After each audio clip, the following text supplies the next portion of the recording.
नमस्कार दोस्तों, जय मां भारती। आज बात करेंगे अमेरिका की सीआईए द्वारा रची गई उस साजिश की जिसका मकसद था इंडिया के स्पेस प्रोग्राम को आहत करना, उसको डेवलप होने से रोकना। अमेरिका किसी भी कीमत पर यह नहीं चाहता था कि इंडिया क्रायोजेनिक इंजन टेक्नोलॉजी हासिल कर पाए या इसरो उसको अपने आप विकसित कर पाए। और ऐसा होने से रोकने के लिए अमेरिका ने 1994 में, सीआईए ने 1994 में एक साजिश रची। 18 जनवरी 1991 को इंडिया की स्पेस एजेंसी इसरो और रशिया की स्पेस एजेंसी ग्लाव कॉस्मोस के बीच एक समझौता साइन होता है। इस समझौते के तहत रशिया इंडिया को क्रायोजेनिक इंजन टेक्नोलॉजी ट्रांसफर करने वाला था। उस वक्त तक ये टेक्नोलॉजी दुनिया में सिर्फ 3 देशों के पास थी, अमेरिका, रशिया और जापान। दोस्तों, अंतरिक्ष में हैवी पेलोड्स को भेजने के लिए क्रायोजेनिक टेक्नोलॉजी की आवश्यकता होती है, क्रायोजेनिक इंजन की आवश्यकता होती है। जो भारी सैटेलाइट्स होते हैं, बहुत बड़े बड़े सैटेलाइट्स होते हैं, उनको आप बिना इस इंजन के अंतरिक्ष में नहीं भेज सकते। इसका दूसरा इस्तेमाल डिफेंस में भी किया जाता है, बड़ी बड़ी बैलिस्टिक मिसाइल्स को लॉन्च करने के लिए। हिंदुस्तान और रशिया के बीच में जब ये डील साइन हुई तो साइन होते ही ये डील अमेरिका की आंखों में कांटे की तरह चुभने लग गई। उस वक्त अमेरिका के प्रेसिडेंट थे जॉर्ज बुश, और जैसे ही ये डील साइन हुई उन्होंने दुनिया में इसके खिलाफ प्रचार करना शुरू कर दिया और उन्होंने ये कहना शुरू कर दिया, प्रोपेगेंडा करना शुरू कर दिया कि कैसे इंडिया और रशिया ने इस डील को साइन करने के लिए काफी सारे इंटरनेशनल लॉज को, अंतरराष्ट्रीय कानूनों को ताक पे रखा है, उनका उल्लंघन किया है, जो बात सच नहीं थी। लेकिन ये वो वक्त था जब रूस के टुकड़े हो चुके थे, रूस उतना पावरफुल नहीं रहा था और रूस में अमेरिकन लॉबीज का काफी ज्यादा इन्फ्लुएंस था, वो काफी ज्यादा एक्टिव थी। इसी बीच अमेरिका में जॉर्ज बुश दोबारा चुनाव हार गए और बिल क्लिंटन प्रेसिडेंट बन गए। अब बिल क्लिंटन और उनकी बीवी हिलरी क्लिंटन ने भी इस डील के खिलाफ काफी प्रचार करना शुरू कर दिया और रशिया के ऊपर बहुत ज्यादा दबाव बना दिया। रशिया इस दबाव के नीचे हार मान गया और उन्होंने इस डील से हाथ खींच लिए। अब उन्होंने हिंदुस्तान में इस टेक्नोलॉजी को, इस इंजन को मैन्युफैक्चर करने से भी मना कर दिया। रशिया का इस डील से हाथ वापस खींच लेना इंडिया के स्पेस प्रोग्राम के लिए एक बहुत बड़ा धक्का था, लेकिन इसरो ने इस सेटबैक को एक अपॉर्चुनिटी के रूप में लिया और ये डिसाइड किया कि अब वो इन हाउस ही अपने दम पर बिना किसी बाहरी मदद के क्रायोजेनिक इंजन को बनाएंगे, विकसित करेंगे। और इसरो ने अपना क्रायोजेनिक प्रोजेक्ट लॉन्च कर दिया और इस प्रोजेक्ट का डायरेक्टर बनाया गया उस टाइम के इसरो के टॉप साइंटिस्ट नाम्बी नारायणन को। नाम्बी नारायणन के नेतृत्व में इसरो ने क्रायोजेनिक प्रोजेक्ट के ऊपर काम शुरू कर दिया था और 1994 में काम काफी तेज गति से चल रहा था कि तभी 2 अक्टूबर 1994 को तिरुवनंतपुरम में केरला पुलिस ने मालदीव्स की एक औरत को गिरफ्तार किया जिसका नाम था मरियम रशीदा। उसके कुछ दिन बाद रशीदा की एक सहेली को भी गिरफ्तार किया गया जिसका नाम था फौजिया हसन। इन दोनों के ऊपर आरोप था कि ये इसरो के कुछ टॉप साइंटिस्ट को हनी ट्रैप करके सीक्रेट्स लीक कर रही हैं पाकिस्तान की आईएसआई को। इन दोनों गिरफ्तारियों के कुछ दिन बाद इंटेलिजेंस ब्यूरो के निर्देश पे केरला पुलिस ने नाम्बी नारायणन और उनके सहयोगी शशि कुमार को भी गिरफ्तार कर लिया और उनके ऊपर जासूसी के आरोप लगाए गए, देश से गद्दारी के आरोप लगाए गए। उनसे कहा गया कि आप इसरो के सीक्रेट्स और रॉकेट के डिजाइन पाकिस्तान की आईएसआई को लीक कर रहे हैं, इसलिए आपको गिरफ्तार किया जा रहा है। उनको जेल में डाल दिया गया। इन दोनों साइंटिस्टों को जेल में काफी दिनों तक टॉर्चर किया गया, स्पेशली नाम्बी नारायणन को। जब ये सब चल रहा था तभी इसरो के 4-5 टॉप साइंटिस्ट ने केरला गवर्नमेंट और इंडियन गवर्नमेंट को चिट्ठी लिखी जिनमें इन दोनों के बेगुनाह होने की बात कही गई। यही नहीं, उस वक्त के इलेक्शन कमिश्नर टीएन सेशन ने भी केरला गवर्नमेंट को चिट्ठी लिखी और उन्होंने उसमें कहा कि मैं नाम्बी नारायणन को पर्सनली जानता हूं, व्यक्तिगत तौर पे जानता हूं, वो ऐसा काम कर ही नहीं सकते, वो बहुत अच्छे साइंटिस्ट हैं और बेगुनाह हैं और इसमें जरूर कोई साजिश है, उनको फंसाया जा रहा है। उस वक्त केरला में कांग्रेस की सरकार थी और टीएन सेशन खुल के नाम्बी नारायणन की सपोर्ट में आ चुके थे। टीएन सेशन को बीजेपी की भी सपोर्ट मिलने लगी, कांग्रेस के और जो विरोधी दल थे उनकी भी सपोर्ट मिलने लगी और वो नाम्बी नारायणन को छोड़ने की मांग कर रहे थे।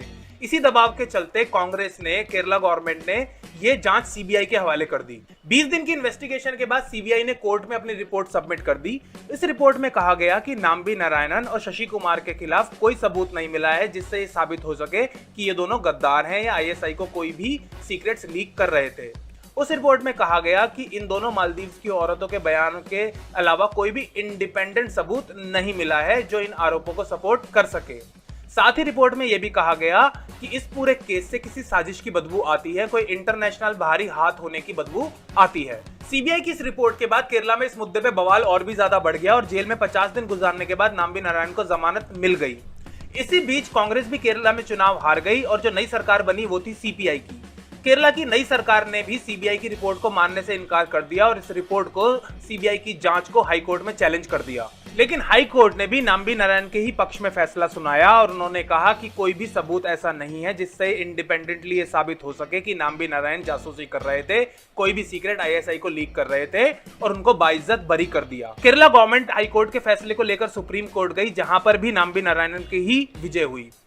साथ ही सुप्रीम कोर्ट ने केरला गवर्नमेंट को आदेश दिया कि सारे ऑफिशियल रिकॉर्ड से नाम्बी नारायण के बारे में जितनी भी नेगेटिव बातें हैं, गलत बातें हैं, वो हटाई जाएं। और साथ ही इसरो को भी ये सेम आदेश दिया और इसरो को ये कहा कि फिर से नाम्बी नारायण की ऑनरेबली बहाली की जाए, पूरे आदर सम्मान के साथ इनको इनकी नौकरी वापस दी जाए। अब नाम्बी नारायणन इसरो में वापस तो आ चुके थे, लेकिन उनको क्रायोजेनिक प्रोजेक्ट से दूर ही रखा गया। और उनके दूर रहने का नुकसान किसी को हुआ तो वो हुआ हिंदुस्तान को, हिंदुस्तान के स्पेस प्रोग्राम को।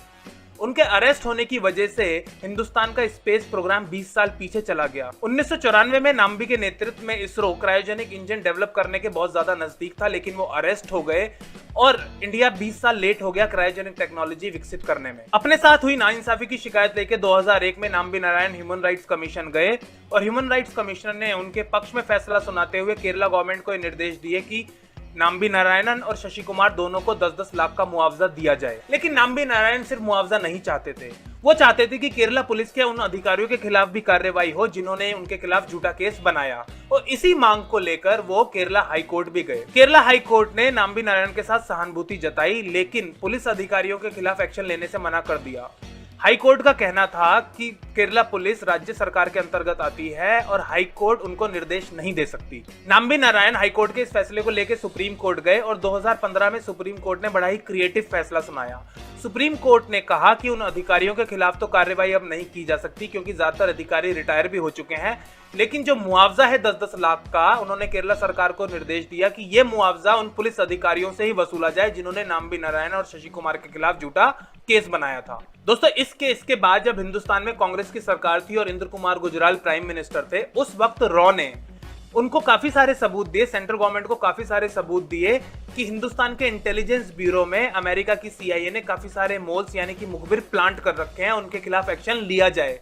लेकिन कांग्रेस ने उस रिपोर्ट को नकार दिया और ये मानने से इनकार कर दिया कि इंटेलिजेंस ब्यूरो में CIA का किसी बाहरी ताकतों के मोल हो सकते हैं। लेकिन उनके बाद जब बीजेपी की सरकार आई और अटल बिहारी वाजपेयी प्रधानमंत्री बने, उनके सामने भी ये रिपोर्ट आई। उन्होंने उस रिपोर्ट को सीरियसली लेते हुए इंटेलिजेंस ब्यूरो की क्लीनिंग शुरू कर दी, क्लींजिंग शुरू कर दी और सारे मुखबिरों को एक एक करके इंटेलिजेंस ब्यूरो से निकाल फेंका। यहाँ पे अमेरिका की दो प्रॉब्लम थी।